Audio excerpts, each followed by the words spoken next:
तेजस्वी यादव ने एक बार फिर से लालू प्रसाद को फ्रेम में लाया। 2020 से आपका ग्राफ गिरा है, लोकसभा के चुनाव में उतनी सीटों पे आप बढ़त नहीं बना पाए। तो इन सब चीज़ को लेकर के कहीं ना कहीं मंथन के दौर से गुजर रहे हैं तेजस्वी यादव, और यहाँ लालू प्रसाद की ज़रूरत है कि लालू प्रसाद जितना मजबूत रहेंगे नीतीश कुमार उतना ही ज़्यादा मजबूत रहेंगे। तो नीतीश कुमार भी नहीं चाहेंगे कि लालू प्रसाद पूरी तरह से समाप्त हो जाए। अब भारतीय जनता पार्टी ओवरलैप कर रही है और भारतीय जनता पार्टी को ऐसा लगता है कि नीतीश कुमार की विरासत उसकी अपनी विरासत है। तो आप समझिए कि 19 साल से भारतीय जनता पार्टी पीछे पीछे चल रही है। जब जब नीतीश कुमार झटका मार के लंगड़ी मार करके हटा देते हैं तब तो हट जाती है, फिर बुलाते हैं फिर चली जाती है, और पूरे 19 साल से लगातार उनके पीछे पीछे चल रही है। तो विरासत तो उसकी होनी चाहिए ना। नोरमा ग्रुप, जो सोचता है वो करता है, आपके अपने सपनों का आशियाना। नमस्कार, भारत लाइव देख रहे हैं आप। चर्चा गर्म हो चुकी है। तेजस्वी यादव चक्रव्यूह में फंसे हुए हैं। कौन से चक्रव्यूह? 2020 का चुनाव याद कीजिए, जब तेजस्वी यादव बिहार के सीएम की कुर्सी तक जाते जाते रह गए थे। एक ऐसा रोड़ा उनके सामने आ गया जिसे आरजेडी हटाने में असफल हो गई, और तब से तेजस्वी यादव इस प्रयास में लगे हैं, उनके पिता लालू प्रसाद यादव इस प्रयास में लगे हैं कि तेजस्वी यादव को वो सीएम वाली कुर्सी तक पहुंचा दी जाए। लेकिन उनके सामने बहुत सारी बाधाएं हैं। इस बाधाओं को कैसे लालू प्रसाद यादव हटाएंगे, ख़त्म करेंगे, कई रणनीतियां बनी। साल 2022 9 अगस्त का वो दिन याद कीजिए जब तेजस्वी यादव अपने चाचा नीतीश कुमार के साथ गठबंधन करते हैं। तब ये सवाल उठने लगते हैं कि नीतीश कुमार तो अपने भतीजे को अपनी कुर्सी सौंप देंगे। नीतीश कुमार सीएम की कुर्सी तेजस्वी यादव के लिए खाली कर देंगे। उन्होंने कई बार ये बयान दिया कि अब तो आगे इन्हीं लोगों को बढ़ाना है, इन्हीं लोगों को सब कुछ तय करना है। यानी कि तब से ये चर्चा होने लगी कि नीतीश देश के प्रधानमंत्री और तेजस्वी बिहार के मुख्यमंत्री बनेंगे। लेकिन वो भी समय बीत गया, 17 महीने के कार्यकाल रहे। तेजस्वी यादव एक बार फिर से बाहर हो गए सत्ता से। अब एक बार फिर 2025 का चुनाव आ गया है। एक साल बाद जब हम ये खबर कर रहे हैं, उससे ठीक एक साल बाद चुनाव की प्रक्रिया बिहार में चल रही होगी। तेजस्वी यादव पूरा गमछा, तो शायद टोपी पहन के घूमेंगे क्योंकि गमछा तो उनका हट गया है पार्टी का। तो वो तेजस्वी यादव क्या 2025 के बिहार के मुख्यमंत्री बनेंगे? लालू यादव तेजस्वी यादव के लिए क्या करेंगे और कौन से चक्रव्यूह से निकालेंगे, इस पर चर्चा करते हैं। बाबा हमारे साथ जुड़ गए हैं। तेजस्वी यादव के लिए जो अड़चने हैं, क्या लालू प्रसाद यादव उस अड़चनों को ख़त्म करेंगे? सफल हो रहे हैं कि नहीं हो रहे हैं? देखिए रत्नेश, जब बिहार में आप बिहार की राजनीति की बात करेंगे तो लालू प्रसाद और नीतीश कुमार लगभग समकक्ष हैं, दोनों बराबर हैं। और जब जब आप देखिएगा कि पेंच कोई फंसता है बिहार की राजनीति में, जहां सरकार बनाने की बात हो, चुनाव लड़ने की बात हो, या फिर अपर हैंड लेने की बात हो, तो इन दोनों में से कोई एक सामने नज़र आ जाता है। इसके लिए बहुत लोगों ने प्रयास किया। भारतीय जनता पार्टी 2014 से लगातार प्रयास कर रही है। हालांकि 2014 से पहले भारतीय जनता पार्टी को तो हिम्मत ही नहीं थी कि बिहार में किस तरह का कोई हस्तक्षेप करे। लेकिन 2013 में नीतीश जब अलग हुए, उसके बाद से भारतीय जनता पार्टी थोड़ा थोड़ा अपने ऊपर अपने आप को नहीं होता है इन्हेंस करने की कोशिश करने लगी। अपने आप को थोड़ा बड़ा कर लें, विस्तार करने की बात कर लें। सब कुछ करते करते अचानक से, चूँकि भारतीय जनता पार्टी को जब से नीतीश कुमार ने यहाँ संभाला है राजकाज, तब से भारतीय जनता पार्टी को आप अक्सर देखे हैं ना कि कभी कभी, कल मैं बात कर रहा था, आज भी मैं बात कर रहा था, फिर वो उदाहरण मेरे सामने चला आता है कि कोई बड़ा वृक्ष होता है ना, उसके नीचे में छोटे छोटे वृक्ष पनपते नहीं हैं। बिल्कुल उसी अंदाज में ये सब कुछ चल रहा था। और जो वर्तमान परिस्थिति बनी है उसमें इतना सब कुछ होने के बाद अगर 5 सीट से 10 सीट से तेजस्वी यादव रह जाते हैं, जो आंकड़े हैं वो बता रहे हैं कि 75 सीट लाए, नंबर 1 की पार्टी बने। उनके सहयोगी दलों में एक 19 लेकर के आया, एक 17-16 लेकर के आया, एक तरह से समझिए तो 110 सीट अपने बदौलत लेके आए थे। नीतीश कुमार को तीसरे नंबर की पार्टी बना दिए। इन सब के बावजूद 115 सीट ले आने के बाद AIMIM के बाद आप इतने बात समझ लीजिए कि सब कुछ होने के बाद नीतीश कुमार के रहते हुए तेजस्वी यादव वहाँ नहीं पहुँच पाए और लालू प्रसाद भरसक कोशिश किए थे। 2020 के चुनाव में लालू प्रसाद एक्टिव थे, 2019 में एक्टिव नहीं थे, जहाँ शून्य पर बोल्ड हो गए थे। लेकिन उस कमी से सीख करके कहीं ना कहीं तेजस्वी यादव ने एक बार फिर से लालू प्रसाद को फ्रेम में लाया। आज उन सभी परिस्थितियों को अगर आप गौर से देखिएगा तो जो स्थिति बनी थी उसी का नतीजा था कि नीतीश कुमार ने जब भारतीय जनता पार्टी से अजीज हो गए, हमारे यहाँ अजीज शब्द का मतलब होता है कि उब गए, माने उबने का, अपने करीबियों से जब उबता है आदमी तो उसको अजीज कहते हैं। हालांकि अजीज का माने कुछ और होता है, जो बहुत आपका करीबी हो। लेकिन उबने के बाद जब उनको रास्ता कहीं नजर आया तो सीधे नजर आया लालू प्रसाद, और वहाँ नीतीश कुमार को अपने साथ लेकर के लालू प्रसाद ने एक बार फिर से वो रास्ता खोल दिया जिस रास्ते से तेजस्वी यादव मुख्यमंत्री की कुर्सी तक जाएं। इसके लिए उन्होंने क्या किया, तो गैर भाजपाई दलों को जुटान करने के लिए तेजस्वी यादव को लगा दिया नीतीश कुमार के साथ, यहाँ तक कि ललन सिंह को अपने फ्रेम में ढाल लिया। और आपने देखा होगा पूरी तैयारी कैसे चली थी। मैं ये पूरी कहानी और इस बात को इसलिए बता रहा हूँ कि जो वर्तमान राजनीतिक परिस्थिति बनी है उसमें फिर से एक बार लालू प्रसाद, भले ही वो किडनी का ऑपरेशन कराए हों, लेकिन राजनीतिक रूप से ज़्यादा परिपक्व वो नज़र आ रहे हैं। उनके फैसले देख लीजिए आप, जिस तरह से 2024 के चुनाव में उन्होंने भारतीय जनता पार्टी को लेट डाउन किया, जिस तरह से नीतीश कुमार के लिए भारतीय जनता पार्टी को उन्होंने टक्कर देने के लिए कांग्रेस को उन्होंने संकुचित किया कि नीतीश के नेतृत्व में चलना होगा, ये सब कुछ तो उन्होंने कर दिया था। लेकिन वहाँ से कहीं ना कहीं उनसे एक गलती हो गई, नीतीश कुमार को जो सम्मान चाहिए था वो दिलाने में वो सफल नहीं हो पाए, जिसके कारण आपने देखा कि क्या हुआ। आज परिस्थितियां बिल्कुल चाहते थे कि मतलब नीतीश कुमार को वो सम्मान मिलना चाहिए, लेकिन सवाल यहाँ ही उठता था ना कि कांग्रेस भी ये समझ चुकी थी कि नीतीश कुमार के हाथ में एक बार कमान जाने के बाद लालू प्रसाद फिर से एक्टिव हो जाएंगे, और कहीं ना कहीं कांग्रेस जो है छटपटा रही है लालू प्रसाद के बाहर निकलने के लिए, और एक बार फिर से है कि एहसान, तो निश्चित रूप से परिस्थितियां निश्चित विकट होंगी। और इसका बदला उन्होंने 2024 में लिया कि आपने देखा होगा कि किस तरह से उन्होंने कांग्रेस को एकदम, समझिए कि झाड़ नहीं दिया जाता है, उस तरह से झाड़ दिया। वाम दलों के साथ बैठते थे, मुकेश सहनी को साथ लेकर घूमते थे, लेकिन कांग्रेस के साथ उनकी दूरी थी। कांग्रेस को सीट देने में भी उन्होंने बहुत कंजूसी की, बहुत कोताही की।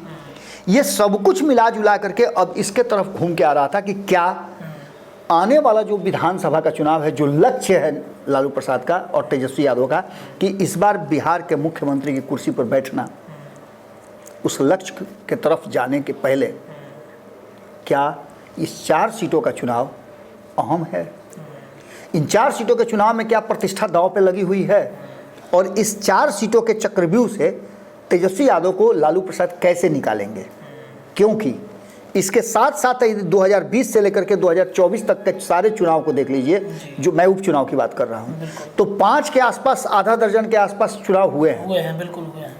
इसमें से एक छोड़ दीजिए तो बाकी सभी सीटें राष्ट्रीय जनता दल हारी है।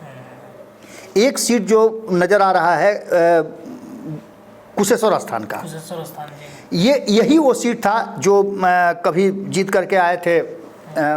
कहीं ना कहीं जो आधा दर्जन के आसपास सीटों में के चुनाव हुए हैं उसमें से एकमात्र बोचहा का सीट है, जो आपको याद होगा कि उस पर उपचुनाव हुआ था। वहाँ मेवालाल जीत करके आए थे, जिनकी मृत्यु के बाद उनके पुत्र लड़े थे, तो वो मुकेश सहनी की पार्टी से नहीं बल्कि वो आरजेडी से चले गए थे और आरजेडी को टिकट मिला था, उससे वो लड़े थे। यहाँ भारतीय जनता पार्टी ने अपना उम्मीदवार उतारा था। यहाँ की स्थिति है कि जो बाकी के सीटों पे चुनाव हुए हैं, चाहे कुशेश्वर स्थान की बात कर लें, तारापुर की, कुर्नी की, रुपौली की, ये सभी लोग जगह की बात कर लें तो जीती हुई बाजी भी यहाँ हारे हैं, यानी कि उपचुनाव में उनका रिकॉर्ड बेहतर नहीं है। तो क्या इस बार के उपचुनाव में, क्योंकि इस बार का उपचुनाव जो है वो कहा जा रहा है कि वो हर्डल है जिसको पार करने के बाद ही 2025 के चुनाव में आपका ग्राफ कहाँ है वो पता चलेगा। दूसरी तरफ 2024 के लोकसभा चुनाव में आप भले ही 4 सीट जीत करके आए हों, लेकिन आप 75 सीट जीत करके आए थे ना 2020 में, लीड किया 75 सीटों पे आपने। स्थिति क्या हुई कि आप 30 से 32 सीटों पे आकर के टिक गए हैं, यानी कि 50% तो आपका डिटोरिएट हुआ है वहीं से। 2020 से आपका ग्राफ गिरा है, लोकसभा के चुनाव में उतनी सीटों पे आप बढ़त नहीं बना पाए। तो इन सब चीज़ को लेकर के कहीं ना कहीं मंथन के दौर से गुजर रहे हैं तेजस्वी यादव, और यहाँ लालू प्रसाद की ज़रूरत है। और लालू प्रसाद अगर इस चुनाव में, मैं एक और बात बहुत मजबूती से कहता हूँ कि लालू प्रसाद जितना मजबूत रहेंगे नीतीश कुमार उतना ही ज़्यादा मजबूत रहेंगे। तो नीतीश कुमार भी नहीं चाहेंगे कि लालू प्रसाद पूरी तरह से समाप्त हो जाए, क्योंकि परिस्थितियां बिल्कुल बदल गई हैं। अब भारतीय जनता पार्टी ओवरलैप कर रही है और भारतीय जनता पार्टी को ऐसा लगता है कि नीतीश कुमार की विरासत उसकी अपनी विरासत है, क्योंकि इतने दिनों तक आप सुने हैं ना कि अभी लैंड सर्वे चल रहा है। लैंड सर्वे में एक नियम ये भी है कि 10 साल जिस खेत को कोई जोत बो लेता है वो खेत उसका हो जाता है नियमों के अनुसार, उस पर वो अपना दावा कर सकता है। तो आप समझिए कि 19 साल से भारतीय जनता पार्टी पीछे पीछे चल रही है। जब जब नीतीश कुमार झटका मार के लंगड़ी मार करके हटा देते हैं तब तो हट जाती है, फिर बुलाते हैं फिर चली जाती है, और पूरे 19 साल से लगातार उनके पीछे पीछे चल रही है। तो विरासत तो उसकी होनी चाहिए ना। नीतीश कुमार ने अपने विरासत में किसी को खड़ा नहीं किया है। इस लड़ाई में इस बार सबसे बड़ी बात यही हो रही है कि इन 4 सीटों के चुनाव को अगर देखा जाए, जिसमें आप देखिएगा तो 2 सीट पर जीते और 1 सीट पर हारे थे, ये भी आपको पता होगा। रामगढ़ की सीट जीते थे, यहाँ भारतीय जनता पार्टी को तीसरे नंबर पर ठेल दिए थे 2020 में। सुरेंद्र यादव यहाँ बेलागंज में जीते थे चुनाव, यहाँ भी जनता दल यूनाइटेड को पीछे ठेल दिए थे। बाकी आप इमामगंज की बात करें तो यहाँ लड़ते बुड़ते किसी तरह से जीतन राम मांझी जीत गए थे। उदय नारायण चौधरी यहाँ राष्ट्रीय जनता दल से खड़ा थे और चुनाव हुआ था। इसके बाद चुनाव हुआ था, ये सीट जो है गया था CPI-ML को, तरारी का सीट। यहाँ भी जीत महागठबंधन की ही हुई थी। 1 सीट जीत करके आया था 4 सीट में से, 3 सीट अभी भी इंडिया गठबंधन के पाले में है। यानी कि यहाँ अगर तेजस्वी यादव एक भी सीट लूज करते हैं तो उसका परिणाम क्या होगा आप अच्छी तरह समझते हैं। तो निश्चित रूप से जिस चक्रव्यूह में घेरने की कोशिश हो रही है, और नीतीश कुमार को घेरने से पहले तेजस्वी यादव को घेरने की प्लानिंग कर रही है भारतीय जनता पार्टी। आपने देखा होगा कि चाहे वो प्रशांत किशोर हों, मैं पहले भी बता चुका हूँ रत्नेश कि प्रशांत किशोर जो भी एक्ट करेंगे उसका सीधा सीधा घाटा जो है, बाद में घाटा हो सकता है कि भारतीय जनता पार्टी का हो, लेकिन सीधा घाटा जिस तरीके से वो चयन कर रहे हैं उम्मीदवारों का, जिस तरह की राजनीति कर रहे हैं, जिस तरह की रणनीति बना रहे हैं, वो सीधा सीधा घाटा सीधे होता हुआ नजर आ रहा है तेजस्वी यादव को, RJD को, और दूसरी तरफ नीतीश कुमार को। ऐसी स्थिति में आप समझ सकते हैं कि 2020 से अब तक की जो बात हमने बताई, 2020 में भी तो बाबा मुझे याद है कि जब लालू प्रसाद यादव का पोस्टर हटाया गया था तो बड़ा भारी विरोध हुआ था, और इस वजह से मुझे लगता है कि अगर शायद तेजस्वी वो फ्रेम में रखते लालू यादव को तो शायद आज मुख्यमंत्री। नहीं, आप एकदम बिल्कुल ठीक कह रहे हैं कि 2019 में पोस्टर हटाए, 2020 में अगर नहीं लाए थे, विद्रोह तो तब भी हुआ था। खुद मीसा भारती, आपको याद होगा कि जब पोस्टर बैनर से गायब किया गया था तो मीसा भारती अपने पिता का तस्वीर लेकर के और चुनाव प्रचार में जाती थी 2019 में। 2020 में उसी का हारा हुआ, 0 पर आउट हो जाने के बाद उन्होंने, तेजस्वी यादव को ऐसा लगा, जिन लोगों ने भी मंत्रणा दिया हो वो शायद लालू प्रसाद को कमजोर आंक रहे हैं, उनको लगता हो कि नहीं तब तो तेजस्वी यादव सब कुछ कर लेंगे। लेकिन राजनीति में जो एक बार खूंटा गाड़ देता है ना और स्थापित हो जाता है, उसी खूंटे पर सभी कूदते हैं। आज भी आप JP का नाम लेकर के आंदोलन की बात करते हैं, आज भी आप देश की आज़ादी में गांधी जी का नाम लेते हैं। क्यों लेते हैं? क्योंकि उन्होंने ऐसा खूंटा गाड़ा था जिसे खूंटा के इर्द गिर्द आप चल रहे हैं। तो लालू प्रसाद को हटा करके आप बिहार में राजनीति करने की कल्पना नहीं कर सकते हैं। आप नीतीश कुमार को अलग करके राजनीति की कल्पना नहीं कर सकते हैं। आने वाले समय में क्या होगा नहीं जानते हैं, लेकिन इन दोनों के जीवित रहते हुए ये दोनों ही राजनीति को लीड करेंगे। और यही कारण है कि आपने देखा कि हम इधर खबर कर रहे हैं और लालू प्रसाद निकल गए हैं चुनाव प्रचार में। बिल्कुल। तो निश्चित रूप से कहीं ना कहीं उस चक्रव्यूह को भेदने का जो फंडा है या उसका जो सूत्र जानते हैं वो लालू यादव के पास है, या तो फिर नीतीश कुमार के पास है। अब ऐसी स्थिति में जो वर्तमान परिस्थिति बनी है उसमें सिर्फ लालू यादव और तेजस्वी यादव ही नहीं, नीतीश कुमार भी बुरी तरह से घिरे हुए हैं। क्योंकि इन सब सीटों को यदि आप देख लेते हैं तो रुपौली की सीट की बात कर लीजिए, यहाँ हारा कौन, जदयू। यहाँ जीता कौन, यहाँ पे एक निर्दलीय प्रत्याशी जीते हैं। अब इसको आप समझिए कि यहाँ हारा जदयू, यहाँ हारा RJD, और जीता कौन, जीता निर्दलीय प्रत्याशी। किससे समर्थित था? जनसुराज से। अब आप बताइए, 4 सीटों का चुनाव होने जा रहा है, चारों सीट पे उम्मीदवार उतार दिया है जनसुराज ने। और यहाँ किसका लॉस होगा? दोनों कटघरे में खड़े कटघरे हैं, में। दोनों की प्रतिष्ठा दांव पर है। बिल्कुल। अब इस चीज़ को आगे बढ़ा के लिए कुढ़नी चले आइए आप। कुढ़नी में किसका उम्मीदवार खड़ा था 2020 में? 2020 में जदयू का। जदयू का जी। इस सीट किसको गया? भाजपा भाजपा को। को। लॉस में कौन रहा? आरजेडी। और कौन रहा? जदयू। फायदा किसको हुआ? भाजपा भाजपा को। यानी यहाँ भी लॉस आरजेडी और जेडीयू का, यहाँ भी आरजेडी जेडीयू का लॉस। अब हम बोचहा की बात नहीं करेंगे और ना ही हम कुशेश्वर स्थान और तारापुर की बात करेंगे, ये कहाँ क्योंकि ये कहानी बहुत पुरानी हो चुकी है जी। ये कहानी तब की है जब चुनाव हुआ था और तुरंत इन दोनों जगहों पे चुनाव हुआ था। तारापुर में क्यों हुआ था सबको पता है। मेवालाल को आप आए, उनको आप मंत्रिमंडल में शामिल किए, मिश्री लाल को मंत्रिमंडल में आप शामिल किए और मंत्रिमंडल में शामिल करने के बाद तुरंत उनको हटाना भी पड़ गया। उन पे जो केस थे उसके मामले में वो बेचारे टिके भी नहीं, अकस्मात उनकी मृत्यु हो गई। खैर ये सब बातें तो हुई। अब जो वर्तमान स्थिति बनी है उसमें एक चीज़ तो साफ नज़र आ रहा है ना कि जिस तरह से प्रशांत किशोर ने रुपौली में एक बड़ा गेम कर दिया, उस तरह से क्या इन चारों सीटों पर गेम नहीं कर सकते हैं? बिल्कुल कर सकते हैं। और हार और जीत के बीच में ये 3 के अलावा चौथा भी एंगल पैदा हो गया है, AIMIM। और AIMIM जहाँ है वहाँ नहीं है तो वहाँ बसपा है। हाँ बिल्कुल। तो ये पूरी कहानी इस बात की तरफ इशारा करती है कि तेजस्वी यादव को चक्रव्यूह से निकालने के लिए लालू यादव को फ्रेम में लालू यादव फ्रेम में आ चुके हैं। लेकिन इस रिपोर्ट में सबसे बड़ी बात है कि अगर लालू यादव को तेजस्वी यादव से कोई फ्रेम में रखना हो और लड़ाई उनकी नीतीश कुमार से हो तो वो सीधी लड़ाई लड़ने में कहीं दिक्कत उनको नहीं है, या भाजपा से सीधी लड़ाई हो तो कोई दिक्कत नहीं है। लेकिन जो छापामार युद्ध होता है ना, अचानक से अटैक करने वाला, उससे आदमी पहले से तैयार नहीं होता है। युद्ध में आप अपने दुश्मन को पहचानते हैं, लेकिन आप ही के खेमे का कोई आपका विरोधी बन जाए, जैसे आप रामायण में अक्सर सुनते हो, जब भी रामायण की चर्चा होती है तो विभीषण की चर्चा होती है। तो उस तरह का अगर कोई निकल जाता है तो दैट मीन्स कि आपका वहीं पर आधा चुनाव तो वहीं हार जाते हैं, आधा युद्ध तो वहीं हार जाते हैं। अब देखना दिलचस्प होगा कि इस लड़ाई में क्या कुछ होता है। क्या नीतीश कुमार और लालू प्रसाद दोनों अपनी लेगेसी को बरकरार रखते हैं या फिर इस चुनाव में कोई नया खेल होता है। कष्ट में निश्चित रूप से भारतीय जनता पार्टी भी है, क्योंकि भारतीय जनता पार्टी 2 सीटों पर चुनाव लड़ रही है। एक सीट पे हिंदुस्तानी आवाम पार्टी और एक सीट पे जनता दल यूनाइटेड। 3 सीट पे आरजेडी लड़ रही है जहां उसकी प्रतिष्ठा फंसी हुई है, और एक सीट पे CPI-ML है। टक्कर कड़ा है और इस कड़े टक्कर में कहीं ना कहीं एक बात तो तय मान के चलिए कि लालू प्रसाद और नीतीश कुमार बड़े फैक्टर के रूप में एक बार फिर से सामने नजर आ सकते हैं। चलिए देखिए, तो ये 4 सीटों के उपचुनाव और इसमें चक्रव्यूह जो बेल लगाया गया है उससे कैसे तेजस्वी यादव को बाहर निकलना है। लालू प्रसाद यादव अब चुनावी रण में कूद चुके हैं। चर्चा गर्म के लिए इतना ही। जुड़े रहिए भारत लाइव पर, खबरें आपको लगातार मिलेंगी। बहुत बहुत धन्यवाद।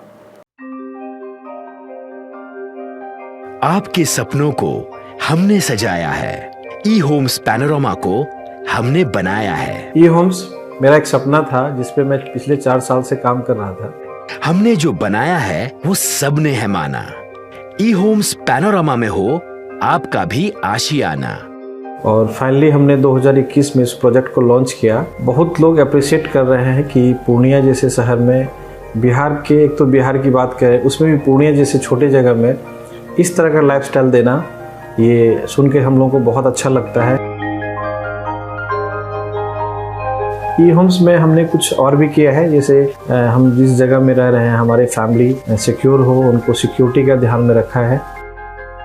आपकी सुविधा और सुरक्षा आपके लिए खास है, ये आपका विश्वास है। इसमें आर्टिफिशियल इंटेलिजेंस का 7 लेयर सिक्योरिटी का हमने इस्तेमाल किया है। लस ग्रीन कैंपस को बनाया है। यदि हमारा बाउंड्री वाल है तो वो वर्टिकल गार्डन है। ये जितनी भी फैसिलिटी होता है एक इंटरनेशनल टाउनशिप में ई-होम्स है, ये हम लोग विश्वास नहीं कर पा रहे हैं। जो भी हमारे मित्र दोस्त या जो भी हमारे बाहर के बाहर आते हैं तो हम लोगों को बहुत अच्छा सुनने को मिलता है और बहुत अच्छा क्रेडिट मिल रहा है। वो सारा हमने सिर्फ एक बिल्डिंग नहीं बनाया, हमें एक बहुत अच्छा लाइफस्टाइल दिया ई-होम्स में, और मेरा एक सपना था जिसको मैं आज फुलफिल होते हुए देख पा रहा हूँ। ये आपका आवास है। ई-होम्स पैनोरमा में अब आपका निवास है। E Homes Panorama, luxurious lifestyle redefined. Panorama group, जो सोचता है वो करता है। अगर ये वीडियो पसंद आई और वह बिहार के राजनीति और बिहारियत से सरोकार रखेनी तो सब्सक्राइब बटन दबा के चैनल के सब्सक्राइब कर ली। ओजे एगो घंटी बा, ओकरा बटन दबा देला से कुल सटीक और मारक खबर रुआ मुफ्त में मिल जाई। अगर रुआ पत्रकारिता के हमनी के नया प्रयोग में सहयोग कर चाहतानी तो ज्वाइन बटन दबा दी। पेटीएम नंबर नोट कर ली 9386816700। धन्यवाद।